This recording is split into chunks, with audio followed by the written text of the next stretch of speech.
Welcome back to Mystery and Murder, Analysis by Dr. Phil, where we dive deep into some of the most infamous criminal minds and headline-making true crime news stories. We're not going to just tell stories. We're going to go inside the minds of these killers and talk about this from the inside out. We're going to talk about the motivations. Why do people do these kind of things? And I get asked that a lot, but when people say, who does this? When they ask me that, it's not rhetorical. They really want an answer, and I'm going to give it to you. I'm going to ask you to walk in their shoes, to put yourself inside the minds of these killers, not asking you to think like that, but to really compare it to who you are. And what I mean is, I want you to look at what these people do and ask yourself, compared to you, how demented they have to be to do the things they do. That's the only way you can understand them. Human behavior is on a continuum, so if you really want to get an idea of who these people are, you've got to compare it to a baseline, the baseline being you, and say, how warped would I have to be, how sick and evil would I have to be to do what these people do? If you don't have anything to compare it to, you really can't relate to what they do. So in a way, I do want you to walk in their shoes, and I want you to walk in the shoes of the victim and think about what they must have experienced. In today's episode, you're not going to have to guess at what that was. There's a fascination with serial killers, how they think, what they do, and we piece together their behaviors through clues that are left at the scene, analysis, profilers do. But rarely do we know what victims go through, what they're thinking in their last moments alive. I mean, think about that. If someone is being tortured and then murdered, what are the last things they say to themselves? What are the last things they think? Well, today I'm going to tell you the story of a woman that I met who, after years of keeping this a dark secret, told me firsthand how she fell for, was kidnapped, tortured, raped, and almost killed by one of America's most notorious serial killers. And she's going to do that in a most compelling way. What he did to her and how it changed her at the time and how it changed her afterwards. And when we talk about how this changed her at the time, the very night that it happened, you're going to be shocked. You will not see it coming. Because this time we do have a play-by-play, exactly what he did, not through investigators, not through clues, but by someone who lived it. When it comes to most serial killer victims, their stories are lost. We're left relying on all the forensic pieces, but not this time. Because today you're going to hear directly from a woman who doesn't need anyone to tell her story because she did survive it. She came face to face with one of the most notorious serial killers of all time. I'm talking about Ted Bundy. And let me tell you, what she endured is the stuff of nightmares. In vivid detail, she gave a play-by-play of her attack, offering a first-hand look into the mind of a true sociopath, a monster that walked among us. This is a story of survival. It's a story of strength. It's a story of a woman who locked eyes with pure evil and learned to tell the tale. And she is going to tell you what it did to her at the moment. That's what experts can't predict. I certainly didn't see it coming. So how did this happen? How did she walk directly into the clutches of arguably one of the most dangerous men walking the streets of America in the 1970s? When we're children, we're subconsciously taught by movies, books, fairy tales how a villain should look. Villains and evil characters are 9 times out of 10 portrayed as physically ugly, unlikable, and mean. Think back to the cartoons. They even had them shaded differently. They had kind of a dark shadow across their face. They had sharp features. We're taught that from a very young age. When you think of someone who may be a threat or even a cold-blooded killer capable of the most depraved acts, you do have a stereotypical picture in your mind. And it isn't someone that's beautiful or handsome, charming, friendly, or particularly likable. So killers who possess those qualities or can even mimic them, like Ted Bundy, are some of the most dangerous creatures to walk the earth. We rely on how things look. I'm a scuba diver, and I remember my scuba instructor told me, I was asking him, what can I touch and what can I not? He said, I'll give you one rule. If it doesn't look like you should touch it, don't. You know, that's a pretty good rule for life. If they look like you shouldn't approach them, don't. They look like you shouldn't hang with them, don't. But that just doesn't always work, because boy, oh boy, can some of these people hide in plain sight. When we're talking about Ted Bundy, we're talking about a really good narcissistic sociopath, psychopath. They can turn on the charm, and they do, until a certain point. And what is that point? What is that trigger? What is that pivot? I'll tell you what it is. It's when they finally get power. When they finally get power over their victim, that's when everything changes. You've heard people say rape is not about sex, it's about power. Nothing could be more true. And when these psychopaths, these sociopaths, these serial killers get that control, get that power, that's when everything changes. Those sparkling eyes get dark. That handsome face takes on a completely different countenance. And here's the question. Which is the mask? Is the charming, good-looking, sparkly face, is that the mask? And it's the darkness under it that comes out? Or is the evil the mask that has taken over and possessed the individual, and there is a real person down beneath it all? We'll talk about that as this story unfolds, but either way, there is a moment that power corrupts, and you've heard the old saying, power corrupts and absolute power corrupts absolutely. Ted Bundy was dubbed the charming monster, and when he had absolute power, he was dark, he was evil, and he didn't even look the same. He looked and played the part of a respectable man when in reality, he was the embodiment of evil. He wore many hats during his reign of terror. He was a kidnapper, a rapist, a tormentor, a murderer. While the exact number of his victims remains unknown, law enforcement deems him responsible for the violent, brutal deaths, at the very least 36 women. 36 kills. Some say that number may be closer to 100, because while some women who miraculously survived his violence went on to testify at his trial, so many of the other women he killed, of course, remain voiceless to this day, and those that got away hid in shame. We can only imagine how many women are out there who hide because they just don't want to relive the terror, or they don't want to be labeled, she's the one that was raped and tortured by Ted Bundy. They don't want to be that woman in their neighborhood, their church, their work. They don't want to be that woman. Shame empowered him, and he knew it. Rhonda Stapley was one of his survivors.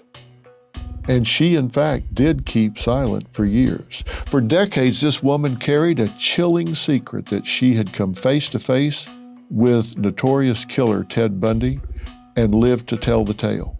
Then, in 2016, she decided to come forward and share her story with me in an exclusive first interview.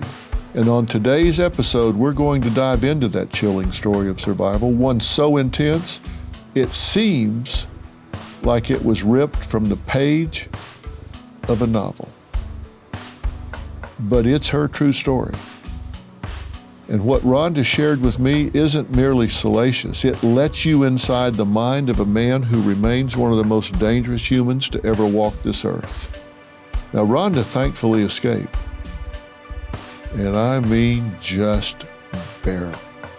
This is not only the story of survival, but one of strength, resilience, and courage to finally face her demons of the past. But let me tell you, the battle with herself became almost as difficult as the one she fought with her would-be killer. It's all coming up on Mystery and Murder. Analysis by Dr. Phil.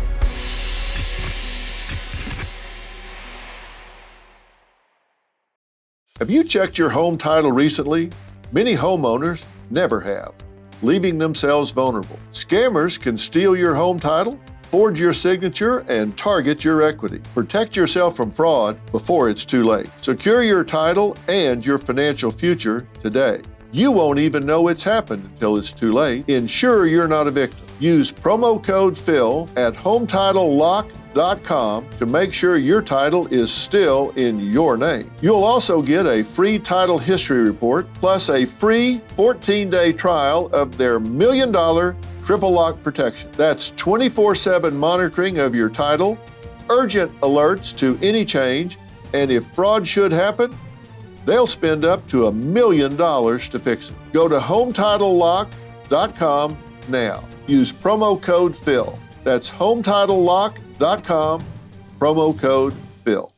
Despite some post-election optimism, Wall Street is already bracing for a rough rest of 2025. When Warren Buffett starts dumping blue chip stocks and stacking up cash, you've got to ask yourself, what does he see coming? I trust Preserve Gold to safeguard my accounts, and I urge you to do the same. They're the only precious metals company I recommend. When uncertainty is this high, smart people look for stability. That's why physical gold and silver might just be what your finances need. Text Dr. Phil to 50505 to get your free precious metals guide from Preserve Gold. With gold prices recently breaking records and analysts predicting this trend to continue through 2025, you cannot afford to wait. As a bonus, you can get up to $15,000 with a qualified purchase from Preserve Gold. So don't wait. Text Dr. Phil, that's DRPHIL, to 50505 today.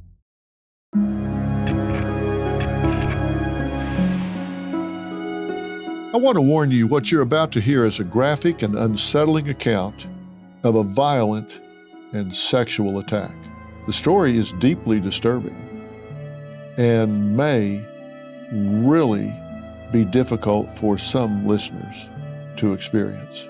Rhonda's story starts in 1974 when she was a college student in Utah. She was waiting for a bus to take her back to campus. Sometimes just one tiny thing can alter the course of your entire life. In this case, Rhonda's bus being delayed kicked off a series of terrifying events that will haunt her for the rest of her life. A life that would literally hang on a shoestring. Little did she know that one day, sharing her story with me, with the hope of helping others, would facilitate a healing she deeply needed and undeniably deserved. As she waited for the bus, she saw a tan Volkswagen drive by really slowly. The bus was late. I was getting frustrated. And then this tan Volkswagen drove by very slowly. Cute driver kind of looked at me as he went past, and then he stopped and backed up and leaned over and rolled down the passenger window and asked me where I was going. I told him I was going up to the U, and he said, "Me too, hop in." So I opened the door and got in.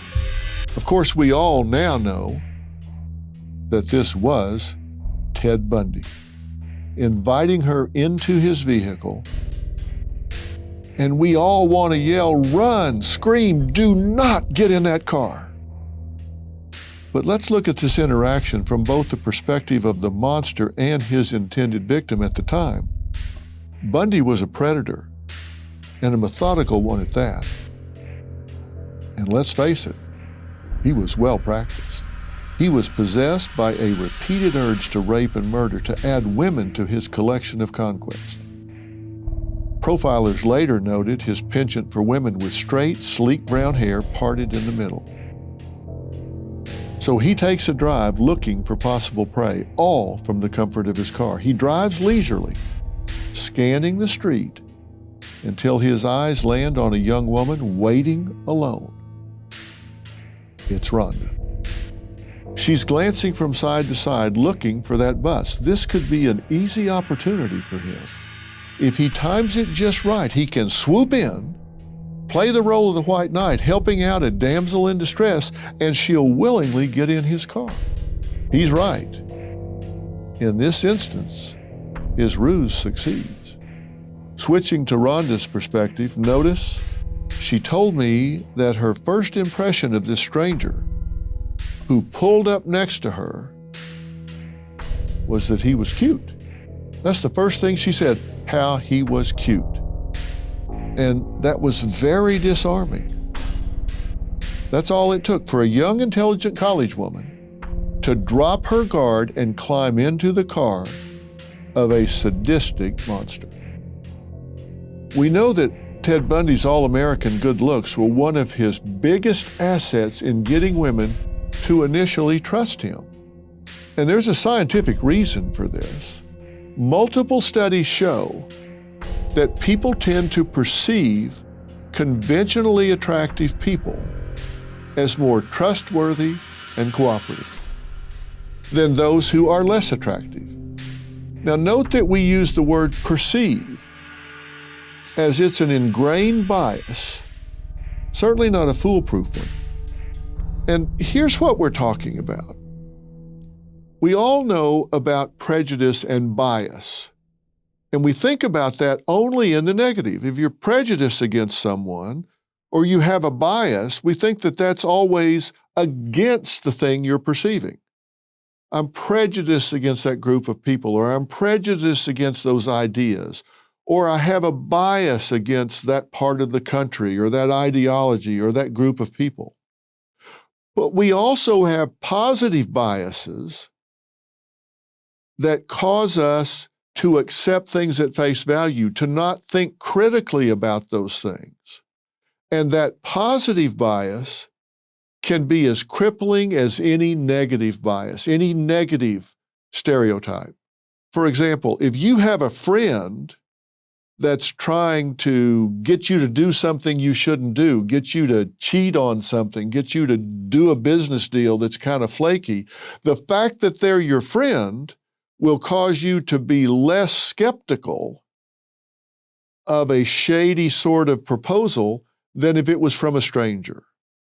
You have a positive bias about your friend, so you think less critically about what they're telling you. That positive bias makes you more vulnerable. So it can be just as dangerous to be less evaluative because of a positive bias, so you get into trouble that way. Just as you had negative bias, so you passed up people or ideas because you were negative about them from the beginning. In this case, the positive bias is, hey, if somebody's clean-cut and good-looking, hey, what could go wrong? A lot could go wrong. And that's exactly what happened in this case. Be careful in your life about positive biases causing you to not think critically about things that are presented to you. All Rhonda sees at the time is a cute young man who seems to be around her age, claims to be her college peer, offering her a much-needed lift. What could go wrong? It's easy to see how Rhonda, in just those few critical seconds, thought it would be safe to enter Bundy's car. Beats standing on the street. She was about to find out how crippling a positive bias could be. Initially, the car ride seemed to be going fine, and Rhonda's new acquaintance, Ted, well, he seemed normal. He was pleasant, he was talkative. Before long, she realized that Bundy wasn't following the correct route back to campus.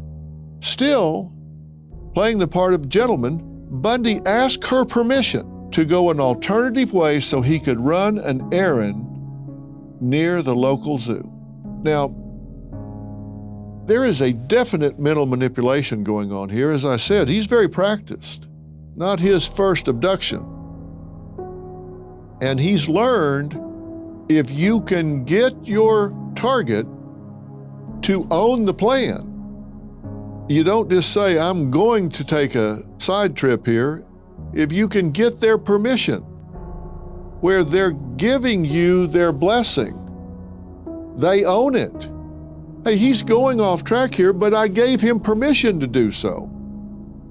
I'm not being railroaded. I told him it was okay. I own this departure. Then you're golden. Figuring that she would still be home faster than if she had waited for the bus, Rhonda says, okay, no problem. You need to make a quick sidetrack. That's all right. However, she became nervous for the first time when she noticed Bundy continued to take them further and further out of the way, eventually driving towards a canyon.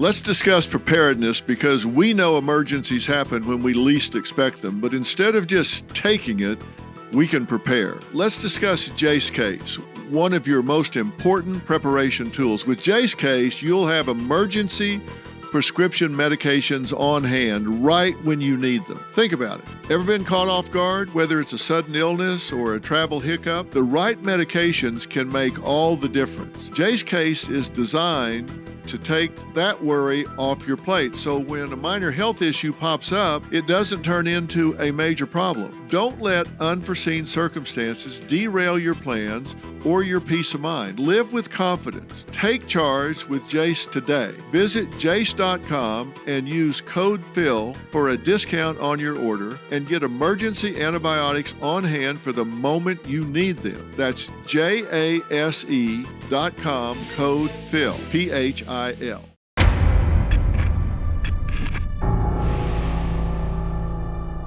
Now she's got a different internal dialogue. She's saying, I'm in the car with a stranger and he's taking me out in the woods. Now she's saying different things to herself. The conversation started to go weird then because he stopped talking to me, and I'm still trying to make idle conversation, and I'm thinking that he's probably looking for a place to pull off and park and wants to make out, and I don't know him and I'm not really a make-out person, but he's still a cute law student and I don't want to offend him and I don't want to embarrass myself. So I'm thinking of, how do I get out of this situation? Notice she says she's not a make-out person, but she didn't want to offend him. This is a common thing that perpetrators prey on when it comes to women. Their inherent desire not to offend, not to be confrontive. There's a book called The Gift of Fear, written by an American security specialist who worked for governments, large corporations, and public figures that I know, named Gavin DeBecker. I've known Gavin for many years. He talks about how women almost always ignore the gift of fear, aka their gut instinct, because they fear being offensive or coming off as rude. He also describes other pre-incident indicators to watch for, and Bundy had them all. Forced teaming. This is when a person implies that they have something in common with their chosen victim, acting as if they have a shared predicament, when that really isn't true. There's no shared predicament, but they get this we going. Speaking in we terms is a mark of this. We don't need to talk outside. Let's go in. Charm and niceness. This is being polite and friendly to a chosen victim in order to manipulate them by disarming their mistrust. Some people call it love bombing. just really be super nice, really be charming. Another is too many details. If a person is lying, they will add excessive details to make themselves sound more credible to their chosen victim. They're answering questions that aren't asked. They're talking about things in detail, but they're not relevant. It's just deflection. It's noise. They're getting you listening to things that don't matter, so you can't be critically thinking. Typecasting. An insult is used to get a chosen victim who would otherwise ignore one to engage in conversation to counteract the insult. For example, "Oh, I bet you're too stuck up to talk to a guy like me." The tendency is for the chosen victim to want to prove the insult untrue. "Oh, no, not at all. Go ahead."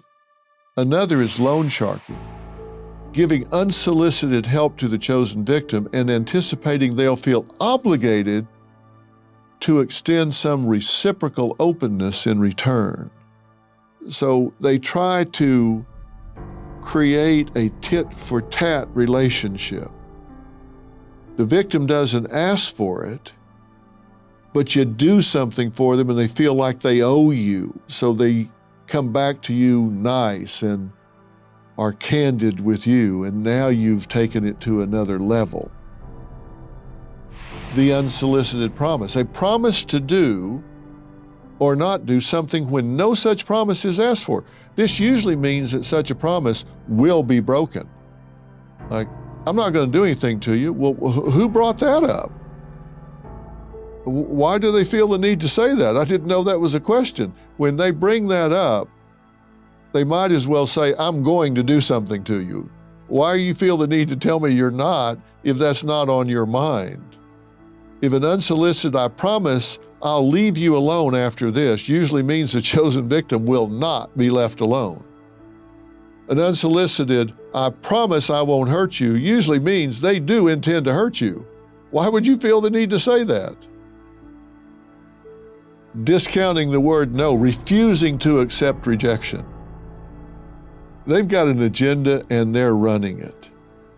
Now, I'm going to put that list on the website for you so you can go back and look over it again, but these are all tactics meant to engage you as a potential victim in a disarming way. Well, let's get back to the specific story of Rhonda. Bundy has gotten her in the car, scanning for a perfect spot to move into phase 2 of his twisted plan. And believe me, there is a plan. And Rhonda, she still has no idea what's about to happen. Now, why is that? Let me tell you why that is.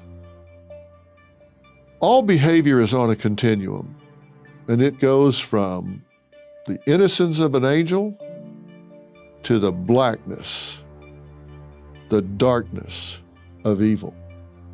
And the reason most people can't foresee the evil conduct of a monster is because their mind just can't go there. They just can't go there. When they consider possibilities, you have to be really demented to consider that dark, vicious, cruel behavior. That's why I said I want you to walk in the shoes of both perpetrator and prey, because you have to travel this continuum so you have in your mind what people are capable of. Your children have to be able to travel down that continuum, not to dwell in that dark space, but to know what people are capable of. If you don't, if your children don't, how can they ever guard against it? I have 2 boys, and whenever they got old enough to go out on their own, being trained in psychology and human behavior, I would set them down and say, listen, you need to know you will be out among predators tonight. You need to be aware that there are people in this world who are capable of doing very dark things. There are people who leave their home and they don't consider it a good night if they don't inflict pain on someone. You need to be very careful and be aware that some people are capable of sadistic cruelty. And if you get in a situation where your spidey senses are telling you, this is not good, it is not cowardly to turn around and walk away. If they are a sick human being, they have nothing to lose, you have everything to lose. Walk away. So you don't see it coming because you just don't have that in your repertoire of behavior. You can't even imagine luring someone into the woods, beating, torturing, raping, and murdering them. So how can you foresee it? It's not even on your list of potential behaviors. She's been brought up to be courteous and polite. She doesn't want to be rude. She doesn't want to offend him by asking too many questions, because she doesn't even consider that he could be thinking about murdering her. In her mind, he's just a nice, cute guy, and she's trying to keep the conversation going, and he's counting on that. However, even if her gut had whispered at that point that something wasn't right, trust me, it was too late. She didn't even know it yet, but she couldn't exit that vehicle if she had tried. Not without Bundy opening the door, because he had designed it that way. That was a trap with no exit. And he had no intention of opening the door and letting Rhonda go, because now he's literally and figuratively in the driver's seat. You remember I said, when do they go dark? When they have the power. And the second she sat down in that seat, she might as well have been in row 17 on a runaway bus. He is in complete control. And then he pulled into a parking place and parked the car and turned it off. So at this point, you think, I'm going to have to fend off a romantic advance. Yes. And then he turned into the car seat, so he's kind of facing me, and he leaned in really close. I thought he was going to kiss me. Instead, he said very quietly, "Do you know what? I'm going to kill you." Imagine hearing those words. I'm going to kill you. That's when Rhonda said she saw his face change right before her eyes. Rhonda fought back as Bundy strangled her, a tussle ensuing inside the car. But she was running out of air quickly. She told me that at that moment she thought, this is how I'm going to die.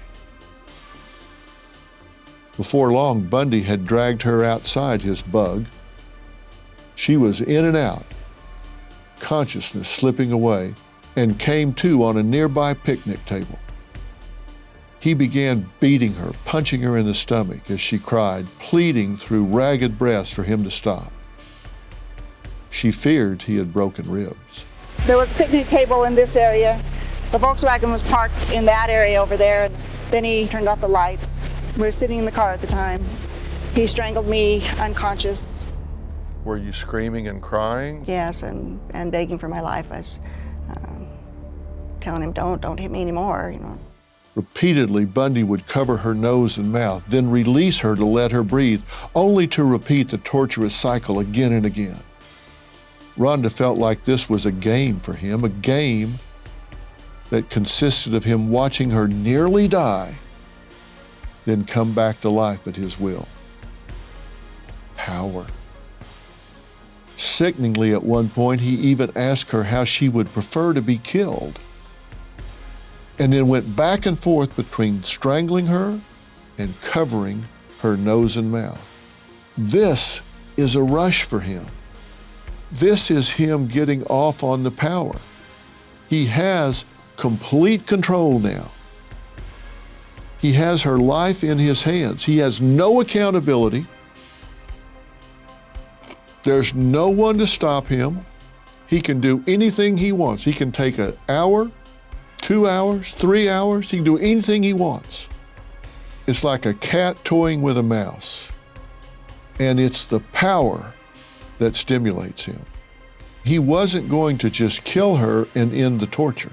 The last time I was coming from unconsciousness to consciousness, lying on the picnic table, he was slapping my face again, trying to wake me up again. And he said, good girl, you don't want to die yet. Don't die on me yet, because you would miss the best part. And he grabbed me by my boot to the end of the picnic table, pulled my pants down and raped me. Just beyond horrific what he did to her. We now know from analysis from experts like FBI agent Bill Hagmeyer, who interviewed Bundy extensively, that this man was a psychopath. Hearing Rhonda's story gives further credence to this description. When we assess a creep like Bundy, it's clear that control wasn't just part of the crime, it was the main impetus. In order to satiate his twisted sexual desires, Bundy sought to isolate his victims, instill fear, take his time, and exert total power and dominance. In his twisted mind, he wasn't an attacker, he was the king who reigned supreme during these 6-stage scenarios. No woman could reject him, no woman could say no to what he wanted, because he was the one calling all the shots. It struck Rhonda how angry he seemed at her when just a short time ago she'd been a perfect stranger. She had done nothing to him. She said Bundy's fists were clenched, his veins were bulging on his forehead and his neck. His face was bright red. He says, you don't have the right to cry and whine at me. You should be thanking me that you are even still alive. I can kill you anytime I want. You should be thankful that you're even still breathing air. He is actually wanting her to be grateful to him. This is a man who by all accounts seemed to resent and despise all women, any woman he happened to abduct and force to endure his ire. Rhonda's chilling memory of how he called her a good girl prior to raping her also fits perfectly with that depraved psyche of his. It wasn't enough for him to violate her physically. He had to condescendingly tell her that he was the one in charge and make it clear that she existed solely to please him and obey his orders. And here's the disturbing contrast. While Rhonda was terrorized, brutalized, fighting for her life, she said Bundy seemed to really be enjoying himself. In that secluded canyon, he was living out his darkest fantasies, no remorse, no second thoughts, deaf to her frantic pleas. She described his eyes as appearing black, lifeless, devoid of emotion. He was indifferent to her suffering.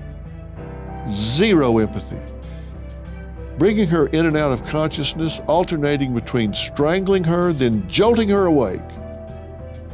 This was his way of playing God.